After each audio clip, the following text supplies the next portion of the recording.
Warm welcome to everyone. My name is Kumar and I'm a hardware engineer by profession. I'm also an instructor with the Art of Living Foundation and the Sri Sri School of Yoga. I've been a student of Ayurveda for over 10 years now, and I also practice Ayurveda as an Ayurvedic practitioner. I live in Austin, Texas. It is our great pleasure to introduce our guests today, Dr. Manikanthan and Dr. Nisha Manikanthan. A warm welcome to both of you. Dr. Manikanthan and Dr. Nisha Manikanthan are both senior Ayurvedic doctors, and they have actually started the Ayurvedic programs at the Art of Living in Bengaluru.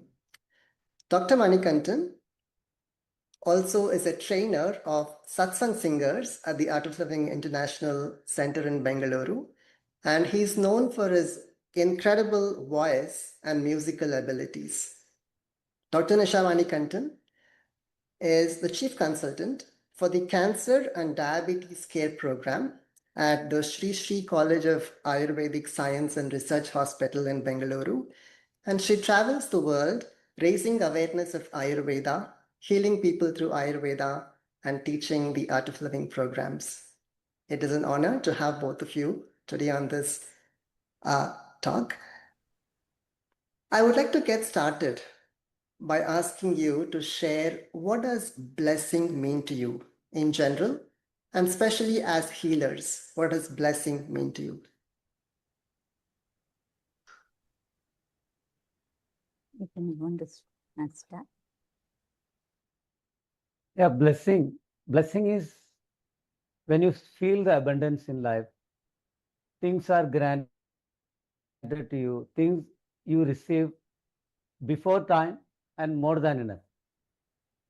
In Hindi, they say, समय से पहले जरूरत से ज़्यादा. When you receive things like that without effort, without much obstacles on the way of receiving it, you call it blessing. Then you say something unbelievable happens, something you think you don't deserve to receive in such a short time. Then you say, oh, what a blessing, I've received this. I would rather go one step ahead, saying there are certain things which are not good to receive in certain times. So that will actually help you to move forward, progress in life. So what you receive, what you don't receive, also both are seen as the blessings. And it is based on something called a very fine, refined aspect of the consciousness called it is based on a very refined aspect of the consciousness called faith. Faith is again like you're happy that you're receiving something. You're happy when you don't receive something also. Yes. Thank you for saying that. Yes, definitely faith and blessings go hand in hand. Dr. Nisha, would you like to add anything more? As a healer, what does blessing mean to you? So blessing is an expression of caring and sharing. When you feel somebody is miserable, then the natural tendency is a blessing comes from within you. And blessing comes from a space of fulfillment and abundance. That is why generally when you take blessing from an elderly person, so in the life, they have seen everything and they are in a state of fulfillment. So then they can bless. What comes from them is blessing. So even in a younger age, when you are from that space, when you are in that state of abundance and fulfillment, then the blessing, your life itself become a blessing. And in healing, especially, blessing has a major role to play, because it is not only seen things happen in life. There are many unseen things also happen in life. So when it is a seen things, when it is an obvious reason, we can work on it logically, we can work on it in a gross level. But for unseen things, it is you need to go deep and work from that level and from a subtle level. And blessings come from that level. Blessings works also like that. And in Art of Living, we have a program called Blessing Program. Like both of us are teachers of Blessing Program.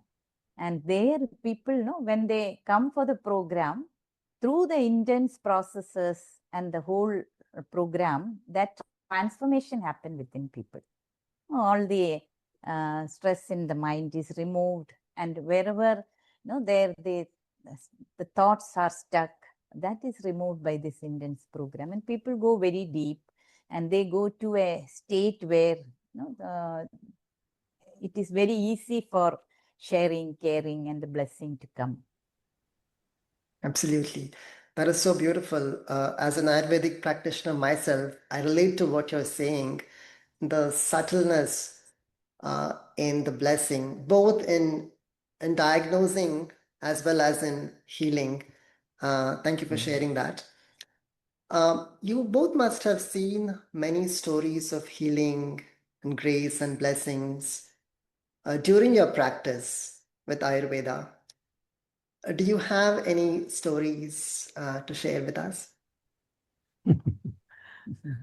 There are so many stories, but I don't know like how much time we have, because once we start, it is a history of about 3 decades of practicing Ayurveda after we came to Art of Living. We were practitioners already by the time we moved into the ashram and Art of Living. Gurudev had given us responsibilities to take care of the Ayurveda wing that was about to start, not even started at that time.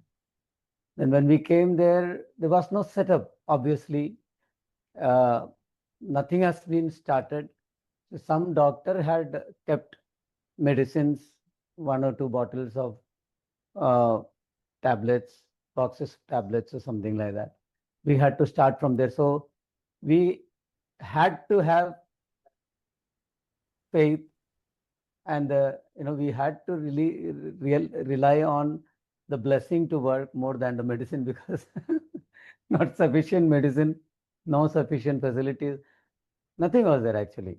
So we have started witnessing the blessings and healing that happen with the people with the minimum facilities available and medicines available at that time itself. So I don't know if it will be sounding a little scary and a little illogical. When we started meeting people, Gurudev had made it announced in the course itself that there are doctors in the ashram. If you have any problem, illness during the advanced course, those days advanced courses also very rarely happen, once in a month or when Gurudev visits the ashram. So the first thing that I observed as a blessing and a miracle was when the people started coming to me. We didn't have a choice of medicines, the right medicines and all.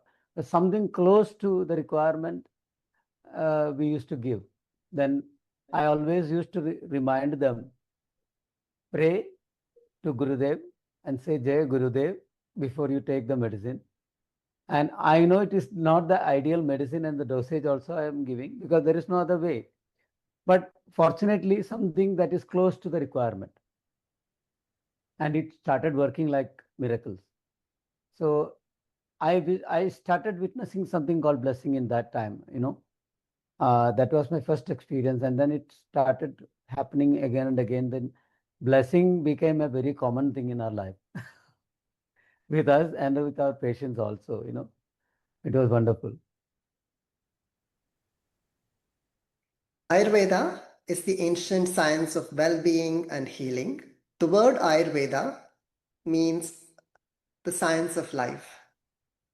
In India, Sri Lanka, and Nepal, Ayurveda is a fully established branch of medicine where doctors and surgeons of Ayurveda are licensed, and there are Ayurvedic hospitals that people can go to. Ayurveda is gaining a lot of popularity in the rest of the world, especially in North America, where I live and practice. There are many modalities in Ayurveda for healing. Some of the most common ones being healing through some very powerful and potent natural herbs that can be used to treat and heal different ailments. Also, Ayurveda focuses a lot on diet, lifestyle, yoga, meditation for holistic well-being. Getting back to Dr. Manikanthan and Dr. Nisha Manikanthan, how did your journey with Ayurveda start? What brought you to Ayurveda and then to Art of Living through Ayurveda?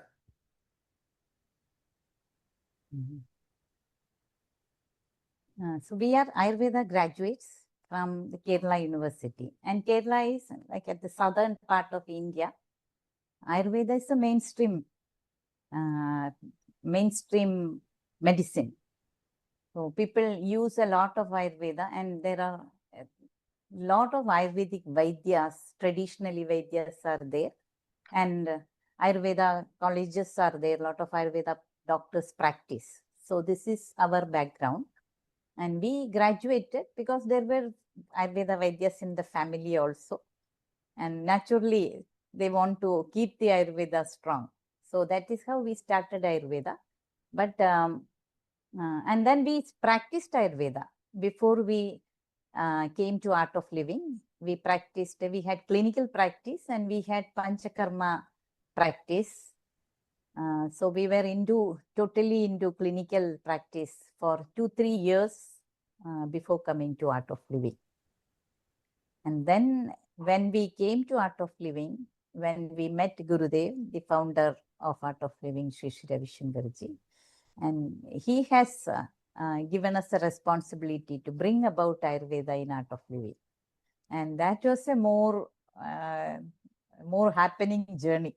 Like we started the clinical establishment, we started the Panchakarma establishment, we started a college and hospital and factory. So with a big team, of course, we just have initiated and was there as a strong pillar. And right now we are a big team and a lot of doctors across the globe. And Ayurveda is the science, as you said, no, it is a science of wellness as well as a science of therapeutics. So the science of wellness, as you very nicely explained, it is multidimensional with all the dietary part, lifestyle part, and the therapeutic science is the foundation is the principles of Ayurveda.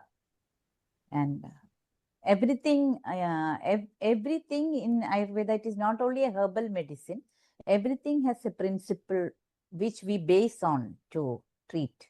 And there is a holistic aspect also, like we use yoga, the mind-body protocols are our strong protocols in treating, especially chronic diseases. And Marma is another area which we use very strongly, which also initiates healing. Yes, there's definitely a lot of space for subtle healing in Ayurveda. And since you work with cancer patients, can you tell us more about how the subtle aspect of healing, you mentioned body mind system. How have you seen the subtle aspect of healing that is beyond the body, beyond the physical level of healing, come into play in your practice? Yeah, because mind-body protocol is a very strong aspect of our multidimensional approach to treat cancer. Cancer, no, like everyone knows, it's not easy to deal with the state because it will damage the body to a certain extent, and it is the spread is quite fast. So in that area, we have to take out all the tools to deal with the condition. And this one, no, the mind-body protocol plays a very strong role.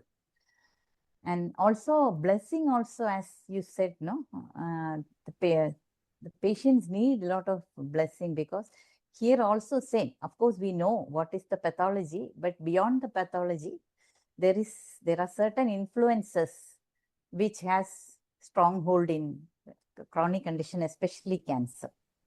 So blessing, one of my experiences, like when people, when they are very desperate, they go and take blessing from Gurudev. And one word which Gurudev bless, and someday I remember still there was a boy from Nepal, colon cancer last stage, and the doctors have given up. They told you go back, like 2 weeks, or 3 weeks. That's what they have given for him. And then he took blessing from Gurudev, and then Gurudev blessed him and he told, don't lose hope, go and meet Dr. Nisha. And he came to me. Logically, nothing much I could do for him, but we kept him in the hospital and treated him. 8-9 months he lived with us. And then ninth one, there is something happened in Nepal. He went back, earthquake or something, and then he did not come back. But those 8-9 months, the quality of life he lived, not only physically, there was no pain, even the mind, no, he was in such a state of mind. He used to console my other patients. He used to be a strength for my other patients. You know, he used to be knowledge. And this is, as a doctor, no, this also matters for you. If that person lives with higher quality of life, even for a month, that makes a big difference. So there are even right now, there is a case of a small baby, similarly, primary in the kidney, lungs are affected, and same way, given 2-3 weeks, he was given, and Gurudev blessed him, and the same thing he told, don't lose hope. And then we are treating him also, baby is still there, 2 months over. So this, logically, I cannot explain. No doctor will be able to explain, but the blessing is so powerful, and no, it can transcend logic, and it can transcend your time or condition of the body, everything. That is very inspiring. I remember you had also mentioned to me once that Gurudev has specially given you all instruction on certain aspects of healing, especially the mental aspect, the intellectual aspect. Yeah. Can you share some of those techniques or guidelines that you received from Gurudev that you practice? Mm-hmm. You want to answer? You continue. So one is about Nadi Pariksha. You also know about Nadi Pariksha. Nadi Pariksha is a technique. It's a science. It is not the Nadi we pick up. It is the subtler aspect of the Nadi, subtler aspect of the pulse. That is what we pick up. And that science goes like, what is the volume, what is the magnitude, and which place in the finger it is touching, all that. It's a proper science. And this is the half part of Nadi. And there are people who do only the technique and continue their practice. But Gurudev has also initiated us into the part of scanning. Like, when you are tuning into the Nadi, then the consciousness becomes same, because the consciousness is one. And in a subtler aspect, you can tune into the consciousness. So the moment you check the Nadi, then things get revealed. The condition of the person gets revealed to you. So this is one strong aspect which we are able to practice. And because, see, technique means your logic need to be so sharp. Of course, your logic, a doctor's intellect need to be clear and sharp for diagnosis and for treatment also. Yes. And so the scanning part works miraculously. That is why, if you have experience, when you come to a Nadi doctor, we tell what is happening in your body, which you know and which you do not know. And it also helps us. It is not that only to tell the patient. When you know the subtle aspects only, you can decide how the treatment should be. And also in the treatment, he has opened up this holistic aspect where it's not only the logical aspect of treatment works. You also need to take out all the tools you have. You treat the mind, because mind and body are so closely connected. That is why most of the diseases nowadays, you have mind also has a role to play. We call psychosomatic illnesses. And like anything which happens in your mind reflects on the body. Right? You're angry, immediately your body gets hot. So there is so much close connection. And that is the root of illness. Illness starts from the subtle aspect. Illness starts from the mind. If there is no emotions, if your mind is so centered, then you're not sick. So for behind every sickness, there will be a state of mind also. So that is why the holistic aspect covers both. And for that, he has given Sudarshan Kriya a powerful process which has immense healing. It is generally people use it for wellness, but it can also heal. And all the pranayams and all the higher aspects of practices like Sayam, all that has healing effects. And we make use of that also. We tell our patients, no, sometimes patients, they have never done anything, no breath work. So we teach them pranayams, we teach them Sudarshan Kriya, we initiate them into meditation, which supports the healing a lot. So, and also chanting can have an effect. And Ayurveda also talks about 3 type of treatment, like logical treatment, which we call Yukti Vipashtraya Chikitsa. You use your logic, whatever you see, deal the disease with the logic. And second one is Sattva Vajaya Chikitsa. That means you're raising the sattva of a person. You are taking the person into higher state of consciousness from where healing can happen. So that is the second aspect to healing. And third aspect is Deva Vyapashraya Chikitsa. You address all the unseen causes. And blessing is one of them. Yes. You address the unseen causes. Yes. Very nice. And generally, doctors use only the logical aspect. So we are fortunate because we are initiated into the other 2 aspects also, and we have all the tools for the other 2 aspects. Absolutely. Especially in Nadi Pariksha, I have seen many times people come and they forget to say certain issues they have, but the Nadi Vaidya can pick on those and they're actually surprised. And it also helps the Vaidya, the practitioner, to support the person coming to them, the patient or the client holistically. So that is very nice. Dr. Manikantan, we also have a component of music with this channel, especially around sacred music, bhajans, etc. for healing. Dr. Manikantan, you're so well regarded with your music and advocacy for arts. Can you tell us about your journey with music? How did it begin?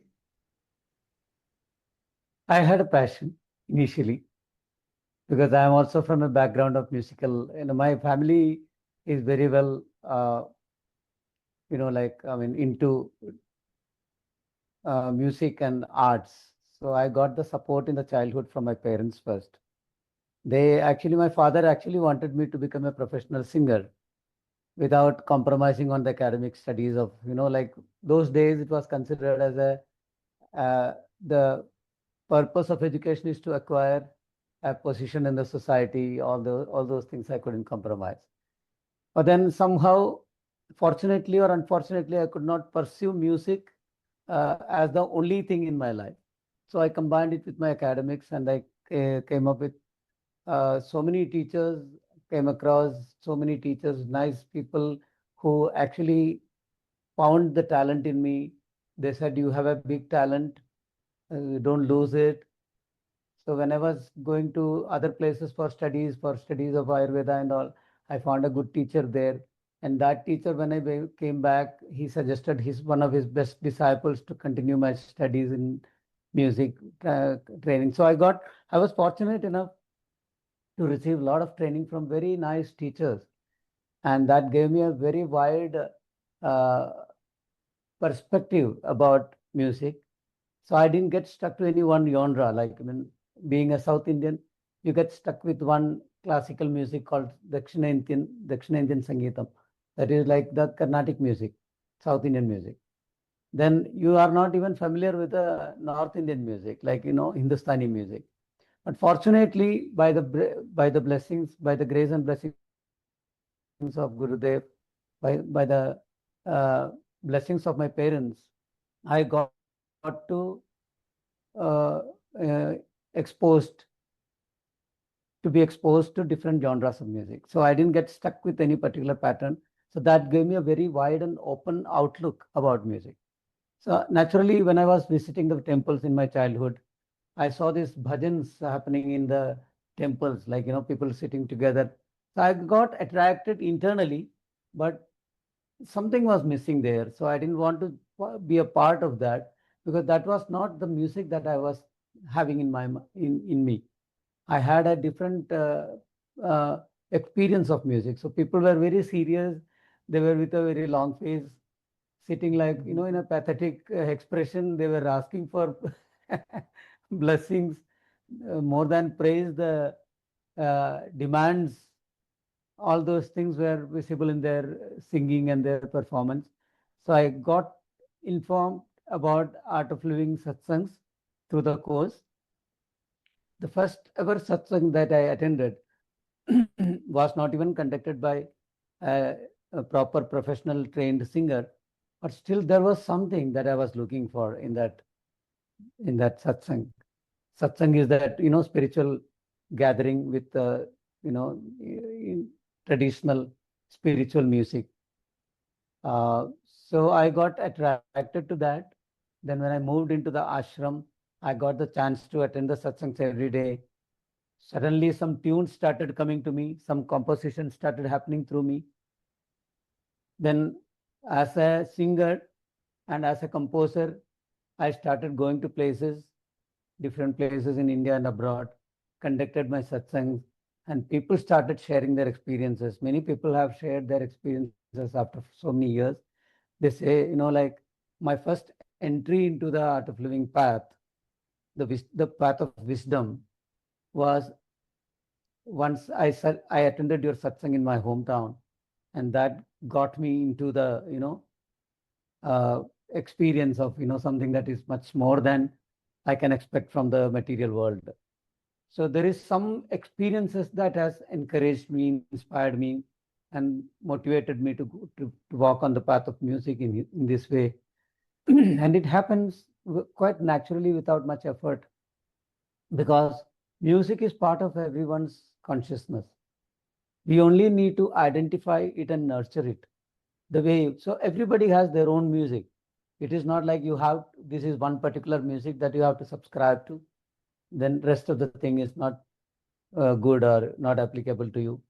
You have to be exposed, you have to be open to the music.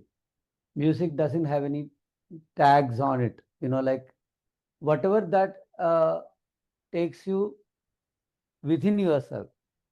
So I would rather say every day I was fortunate to be in the satsang every day for at least 1.5 2 hours wherever I am, because people ask me to sing songs when I go for the courses, advanced courses, and all for other programs. So when I sit with them, they experience something very great, which is unbelievable, there is no explanation to what they're experiencing. So that encouraged me to continue, and I saw a lot of healings happening, and then a lot of healing happened in me, within me. So I would rather say I am in my elements when I am in a satsang than any other activity in the like total atmosphere changes. You can feel the vibrations depending on the songs that you sing. So it's a total holistic aspect, an addition to what Ayurveda practices. Like Ayurveda is a holistic science, we say. That means it addresses to all the three types of the body, like the gross body, the subtle body, and the causal body. So if you don't cross the gross body and the subtle body, you cannot reach the place where the healing happens. That is the real miracle. That is the causal body. So you have to cross, you have to transcend the physical and subtle body. And there is nothing more easier, nothing more efficient, effective than music to do that, to go for that journey, because everybody is so close to music. Music is so close to their hearts. So it's very natural.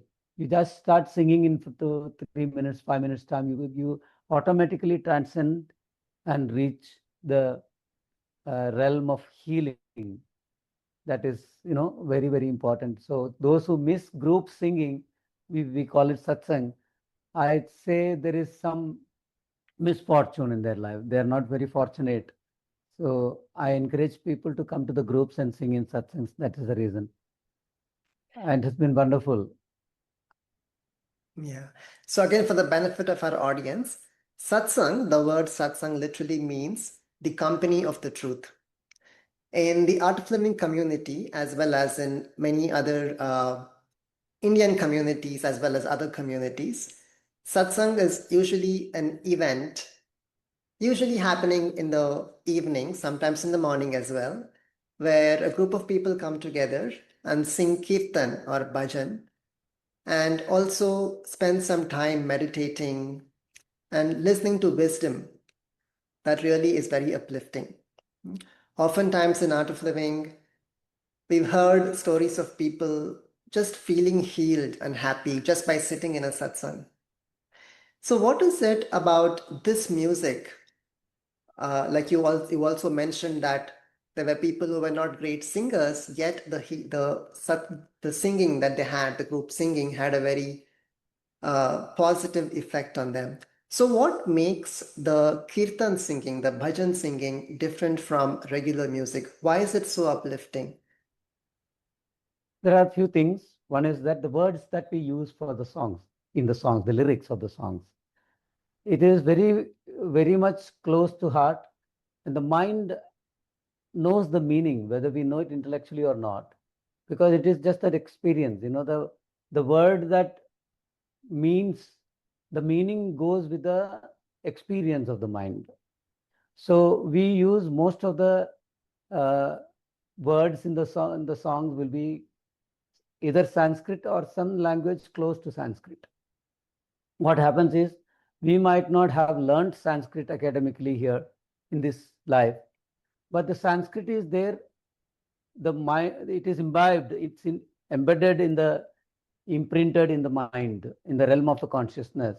So it relates with some things. That is what happens in all these words that we are using, the names of the divine, different names of the divine in India, like Narayan, Om Namah Shivaya, Om Namo Narayan, all these Maha Mantras, and the words themselves carry a lot of vibrations and energy. And energy, what does it do to the mind? It elevates the mind. It elevates the prana level. And when the prana level is elevated, automatically a lot of repair happens in the body. There are so many damages in the body and mind. There are so many impressions that we have gathered over the period of a long journey, like from lifetimes. So all these damages get repaired, and a lot of healing happens. All those energy vibrations help us to keep a positive attitude in our life. So it's a holistic approach, like, healing happens in a holistic manner, like Ayurveda says. And that is the importance of it. And then ragas, ragas are translated as scale in Western music. Different scales produce different type of emotions and feelings, and the cleansing, like, bhava shuddhi we call in Sanskrit. Bhava means the feelings. Shuddhi is cleansing. It cleanses the feelings and the pent up stored emotions and stress and trauma, whatever it is, whether it is connected with an event or a person or anything, whatsoever it is, it all gets cleansed and purified in a very, very natural, simple manner, which you also appreciate and love to do. That is very important. It's not like you are going to a hospital and you get admitted there. You don't like to stay there. This is very close to the heart kind of activity, singing. So you love to do it. Immediately at the same time you experience some healing, good healing. It is not that you sing today and the healing starts after a week or a month or a year. It happens simultaneously, so you can feel it. It is very convincing in the moment itself. Very nice. Back to Ayurveda. Over the last 3 decades of being with Ayurveda and with the art of living, have you noticed a shift in people approaching Ayurveda? Have you seen more people approach Ayurveda for different ailments? Have you seen a difference over the years? Yeah. Earlier it was when we were young, in the sense we were in the beginning of our practices. We had to do a lot of convincing to people about why you should take Ayurvedic medicine, because we were convinced through our experiences. People have not got so much experience here. So what helped was the awareness. Gurudev Sri Sri Ravi Shankar ji started in all his public programs, all his interviews, he started talking about Ayurveda because he knew this is the medicine of the future. And then when we came in contact with Gurudev, a totally new dimension to healing uh, was revealed to us. Like it is not just depending on the treatment modalities and medicines.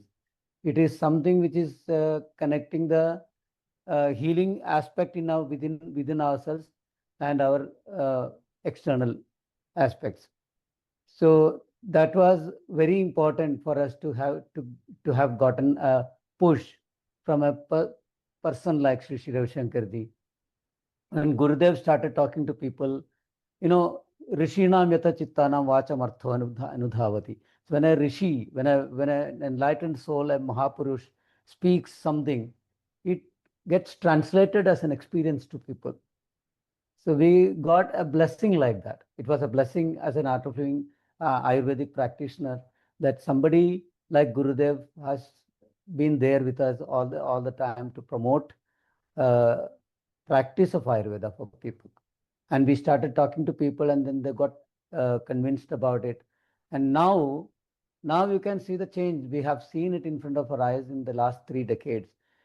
From where it has grown and where it has reached. The whole world is conscious about positive health. Earlier, it was not that because there were no much challenges like packed foods were not that freely available, and the lifestyle was better than this. So people were not that aware of a requirement to uh, follow something called like Ayurveda. Now the world is more aware about positive health and healing methods, natural healing, getting connected to the self, getting connected to the nature. That is what Ayurveda is providing to them in a very simple manner. Absolutely.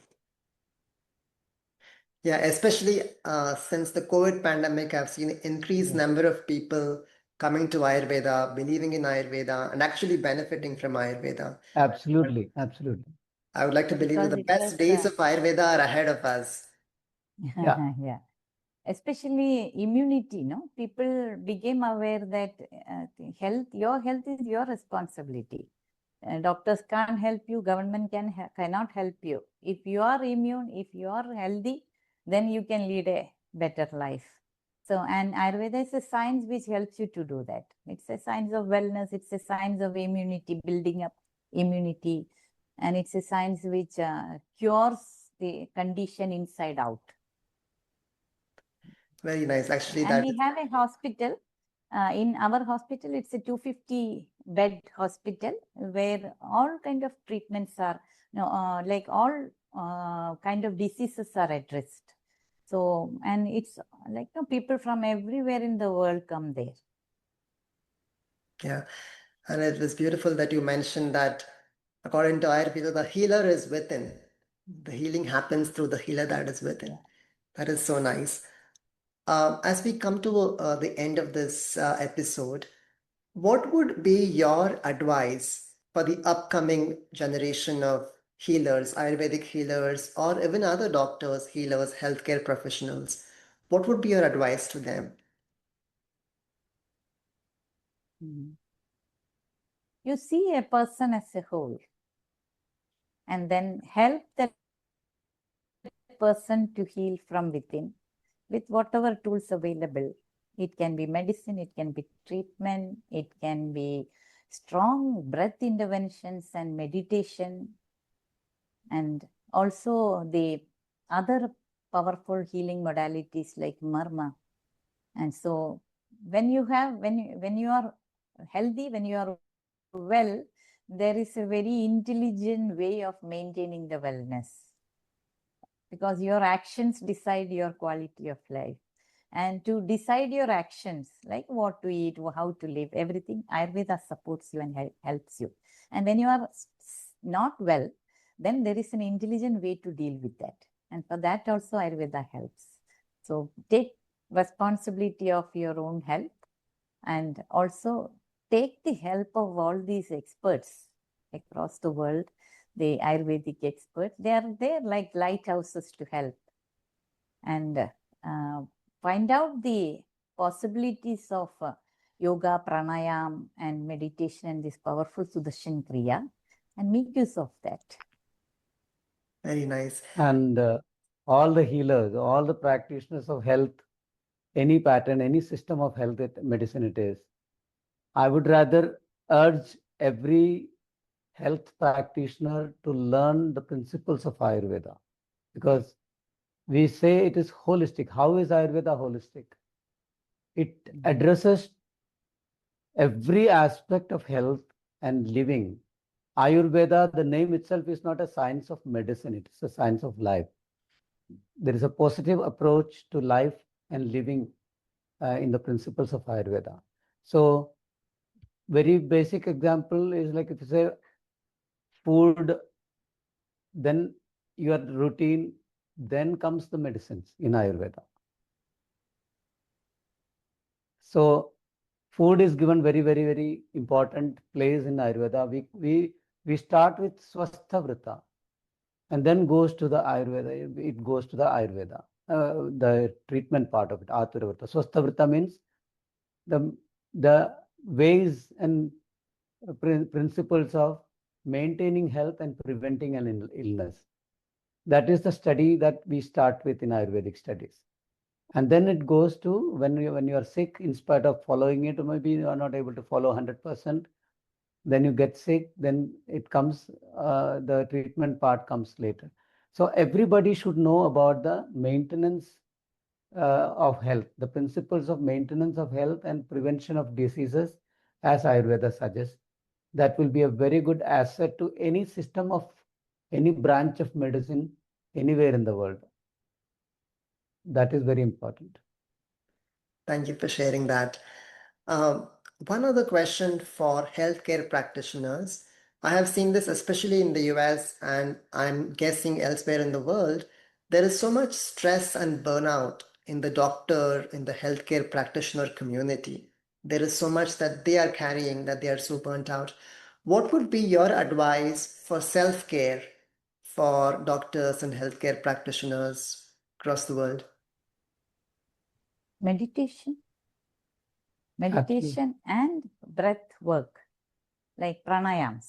We call it breath work, we name it differently, but it is the ancient yogic practice which has been time tested.